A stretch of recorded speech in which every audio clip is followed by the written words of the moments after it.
On Sunday, June 25th, Communist forces attacked the Republic of Korea. This attack has made it clear beyond all doubt that the international communist movement is willing to use armed invasion to conquer independent nations. An act of aggression such as this creates a very real danger to the security of all free nations. For 235 years, Marines have fought and prevailed in every clime and place.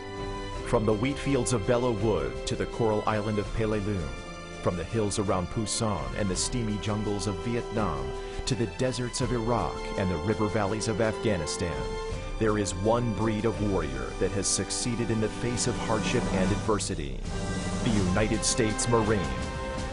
There are only two kinds of people who understand Marines: Marines and the enemy. So it's true, freedom is not free, but the United States Marine Corps will pay most of your share.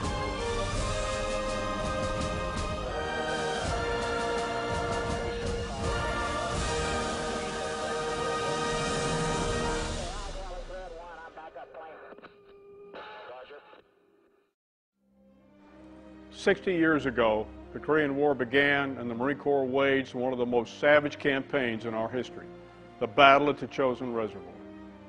As we pause to celebrate the birthday of our Corps, we pay special tribute to the Marines of the Korean War and recognize their contribution to our legacy.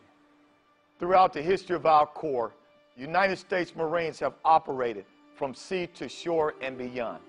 Marines have always prevailed against our nation's foe in every climate and place, and that legacy continues today through warriors like you. All I know is that I'm proud that even though I never went to boot camp, I can call myself a Marine.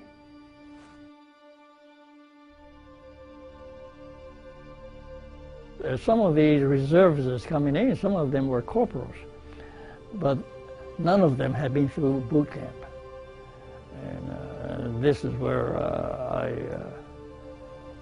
I guess I'm pretty much a stickler for discipline. And the gunny said, Lieutenant, you know, if this were stateside, half your men would be over the hill, but the other half will follow you to hell. And I said, well, everybody's going to follow me to hell.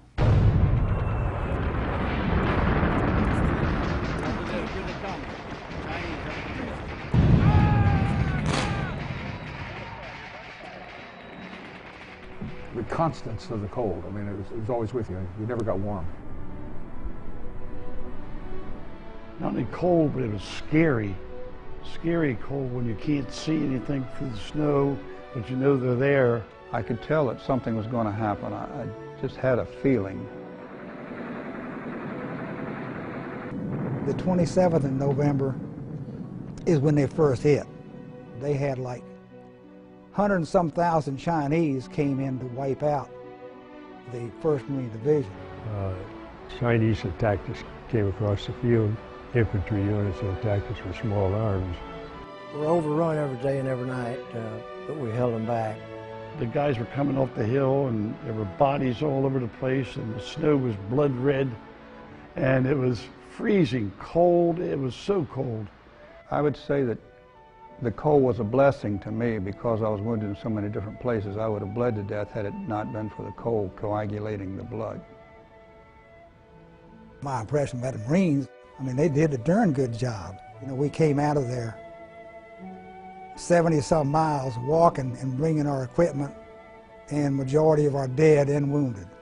History shows that that phrase out of the Marine Corps hymn, any climb, any place, is true. We did what had to be done. We learned fast, and we were effective.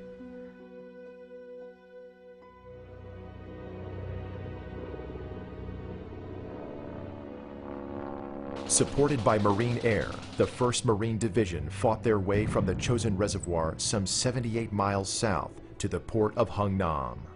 Had it not been for air support, we would not have gotten out of there. You always tell the single men from the married men because of how high they came in. Of the nearly 15,000 Marines involved in the battle, over 4,400 were killed or wounded. The Chinese and North Korean forces suffered losses of over 37,000 men. I did my duty. I protected my fellow Marines. They protected me.